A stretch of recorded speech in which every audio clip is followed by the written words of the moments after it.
Hello everyone, second পার্টটা পুরীর মন্দির দিয়েই শুরু করলাম। জয় জগন্নাথ।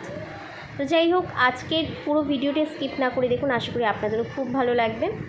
আর পুজো সেরে আমরা এখন হোটেলে চলে এলাম। এটা সোনারপুরি হোটেল। এটা আমাদের খুবই চেনা পরিচিত কাকুরি হোটেল বলতে পারেন।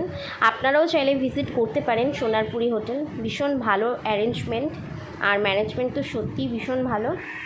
আর তারপরে আমরা সবাই দুপুরে লাঞ্চ সেরে এখন হোটেলে চলেই এসেছি অলমোস্ট।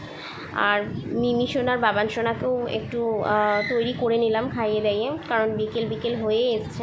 তো আবারও যেহেতু বিচে যেতে হবে, তো স্বাভাবিক সেকেন্ড দিন সেরকম কিছু প্রোগ্রাম রাখিনি, শুধুমাত্র ঈশ্বরকে দর্শন করব আর বিচে গিয়ে একটু সময় কাটাবো ফ্যামিলির সঙ্গে। তো এইটাই প্রোগ্রাম।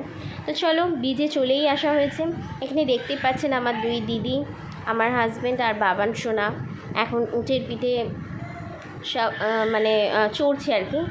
তো যাই হোক, আমাকে অনেকবার ফোর্স করেছিল দিদি জিজু এরা, বাট আমার ভীষণ ভয় লাগে, যার জন্য আমি উঠিনি। তো দেখতেই পাচ্ছেন ওরা তো বেশ এনজয় করছে, আর আমাকে ওখান থেকে বলছে যে বাবানকে নামিয়ে নিতে, কারণ যেহেতু অনেকটা হাই আর ও যদি ভয় পায়, তো তার জন্য ওকে নামিয়ে নিচ্ছিলাম।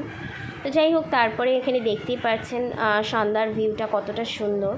আর সত্যি কথা, রাতের অন্ধকারে সমুদ্রের সামনে দাঁড়ানোর একটা আলাদা রকমই অনুভূতি। আর বাঙালি মানুষ পুরী একটা আলাদা রকমই টান। তো যাই হোক, এখানে সকলে মিলে আমরা একটু এনজয় করছিলাম।